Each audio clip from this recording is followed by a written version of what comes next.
अगली बार अगर ये कोई सिख रेफरेंडम या सिक्स फॉर जस्टिस टाइप की रैली रखते हैं तो आपको बता दूं, न्यू फाउंडलैंड है मेरा ख्याल एक जगह कनाडा में, जो कि भी चाहते थे कि शिफ्ट हम लोग ससीड कर जाए कनाडा से। तो उनके लिए भी हमें एक प्लेटफॉर्म देना चाहिए इंडिया में, नेक्स्ट टाइम अगर कनाडा करे कि यहां पर भी एक रेफरेंडम हो न्यू फाउंडलैंड के लिए। कि दिल्ली में जहां पे यूके का हाई कमिश्नर रहता है उसके घर के बिल्कुल सामने एक पब्लिक टॉयलेट बनाने की पेशकश करी गई है। अब उनको दिमाग में ठीक आएगा टिट फॉर टैट अप्रोच से कि भाई कैसा लगता है जब एक दूसरा मुल्क एक प्लेटफॉर्म देता है आपके खिलाफ एक सेसेशन के मूवमेंट को। लोगों को यह बोला गया कि भाई अगर किसी को बाथरूम जाना है, लघु शंका या दीर्घ शंका निवारण हेतु किसी को अगर जाना है तो दिल्ली में सबसे अच्छी जगह है यूके हाई कमिश्नर के घर के सामने।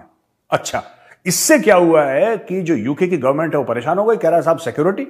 अरुण साहब, हमें अभी जून तक तकरीबन 4.1 अरब डॉलर के कर्जे वापस करने हैं, 30 जून तक। He will go somewhere in India and he will be arrested on arrival. मैंने भी कोशिश की थी जैद हामिद साहब को, मैंने अप्रोच किया कि मैं आपका इंटरव्यू करना चाहता हूं, तो उन्होंने फौरन इनकार कर दिया। सर मेरे साथ भी ऐसा हुआ था, मैंने भी उनको बुलाया था और मैं उनको चाह रही थी मेजर गौरव आर्या के साथ बिठाना, लेकिन अच्छा। हुआ ये कि वो जाहिर है मेजर साहब का नाम सुन के वो 9 तो 11 हो गए। टाइट कर देंगे तुम्हें बेटा, तुम्हारी चूड़ियां कसना शुरू कर दी मोदी जी ने, अब तुम ऐसी ऐसी नजारे देखोगे। नमस्ते दोस्तों, जय हिंद। हिंदुस्तान स्पेशल में आपका स्वागत है दोस्तों।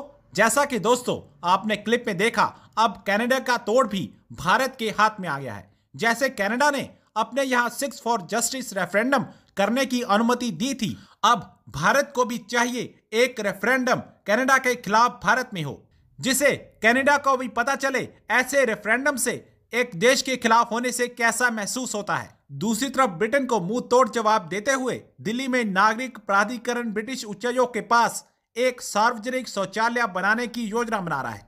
सार्वजनिक शौचालय बनाने के लिए ब्रिटिश उच्चायोग के आवास के पास जगह को चुना गया है, जो कथित तौर पर ब्रिटेन को रास नहीं आ रही। एक रिपोर्ट के मुताबिक ब्रिटेन सुरक्षा के आधार पर इस कदम का विरोध कर रहा है। यूके सरकार ने इस निर्माण पर आपत्ति जताई है और सुरक्षा का हवाला दिया है। रिपोर्ट के अनुसार दिल्ली के मीना बाग में राजाजी मार्ग पर ब्रिटिश उच्चायुक्त एलेक्स एलिस के आवास के बगल में एक पब्लिक टॉयलेट की जरूरत महसूस की गई है।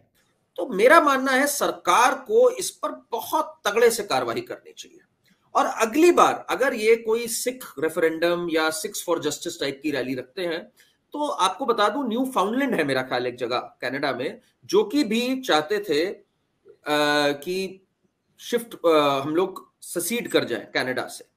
तो उनके लिए भी हमें एक प्लेटफॉर्म देना चाहिए इंडिया में, नेक्स्ट टाइम अगर कनाडा करे कि यहां पर भी एक रेफरेंडम हो न्यू फाउंडलैंड के लिए। तब उनको दिमाग में ठीक आएगा टिट फॉर टैट अप्रोच से कि भाई कैसा लगता है जब एक दूसरा मुल्क एक प्लेटफॉर्म देता है आपके खिलाफ एक सेसेशन के मूवमेंट को।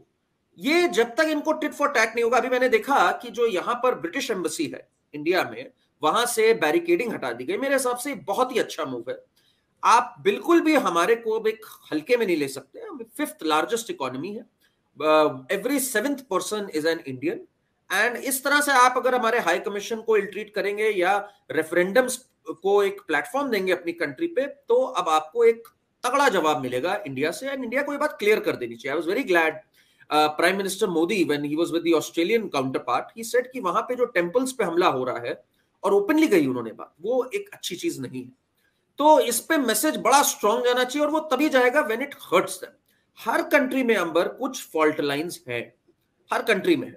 उनको एक्सप्लॉइट अगर हम नहीं करेंगे, जैसे चाइना में शिनजियांग में है फॉल्ट लाइंस जो हो रहा है वहां पर यूगर मुस्लिम्स के साथ, जब तक हम उनको रेज नहीं करेंगे इनको बुद्धि नहीं आएगी कि दूसरे कंट्री के साथ बदसलूकी करना बंद ना करें। ब्रिटिश जो ऑनवॉय है इंडिया में, ठीक है, एक पब्लिक टॉयलेट उसके घर के आगे बना दी है। क्या कैसी कैसी चीजें होती हैं। A public toilet has been considered necessary in the vicinity of UK High Commissioner's residence in downtown Delhi, but the UK government has resisted this on security grounds. अच्छा, बेसिकली क्या है कि दिल्ली में जहां पे यूके का हाई कमिश्नर रहता है उसके घर के बिल्कुल सामने एक पब्लिक टॉयलेट बनाने की पेशकश करी गई है कि लोगों को यह बोला गया कि भाई अगर किसी को बाथरूम जाना है, लघु शंका या दीर्घ शंका निवारण हेतु किसी को अगर जाना है तो दिल्ली में सबसे अच्छी जगह है यूके हाई कमिश्नर के घर के सामने। अच्छा, इससे क्या हुआ है कि जो यूके की गवर्नमेंट है वो परेशान हो गई, कह रहा है साहब सिक्योरिटी का मामला हो जाएगा, यहां पे तो कोई भी उसको अटैक कर सकता है, घर के सामने भीड़ लगी रहेगी, घर के सामने भीड़ लगी रहेगी, आप पब्लिक टॉयलेट कैसे बना सकते हैं उसके घर के सामने। अच्छा बेटा, हमारे हाई कमीशन पे तुम इन पागल भेड़िया खालिस्तानियों से अटैक करवाओ, ठीक है, और जो तुम्हारा वो क्या नाम है साजिद जावेद या जो भी उसका नाम है जो लंदन का जो तुम्हारा मेयर है वो अटैक करवाए, वो ठीक है, और अगर इंडियंस को कहीं जाना हो तो वो तुम्हारी सिक्योरिटी पे खतरा है। नहीं बेटा, जाएंगे तो वहीं तुम्हारे घर के पास, तुम्हें बहुत चुल है, अब जाएंगे बेटा तुम्हारे घर के पास जाएंगे और वहीं पे करके आएंगे। मैं तो कह रहा हूं बहुत बढ़िया कदम जिसने भी लिया है, बहुत बढ़िया बनाओ। मैं तो कह रहा हूं टॉयलेट का मॉल टाइप का बनाओ इसके घर के सामने।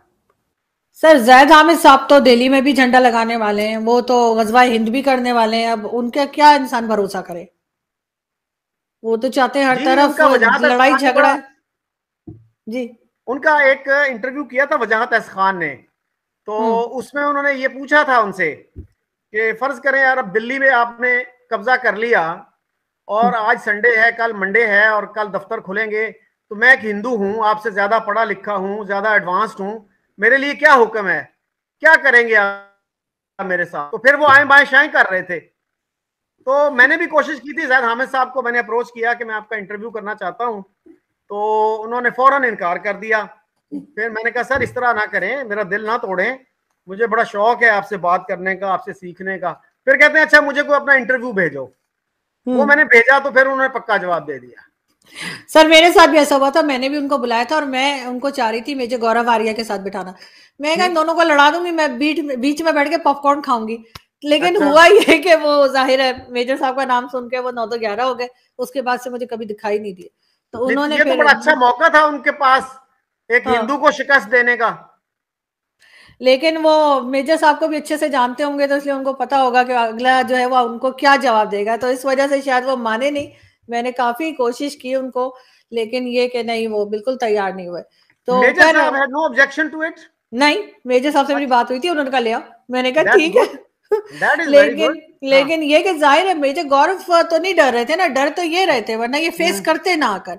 अगर कोई डरेगा नहीं दूसरे से तो वो सामने आके सवालों के जवाब देने थे, लेकिन खैर वो नहीं आए और उन्होंने साफ इनकार कर दिया।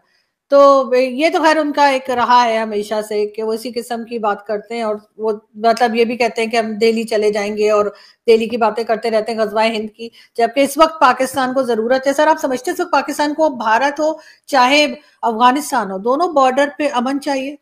बिल्कुल, there is no question about that. अमन जैसी क्या चीज है, हमें ईरान के साथ भी अमन चाहिए, अफगानिस्तान के साथ भी अमन चाहिए, हमें बांग्लादेश के साथ भी इंप्रूव करने चाहिए अपने रिलेशंस, और इंडिया के साथ ऑफ कोर्स व्हाई नॉट।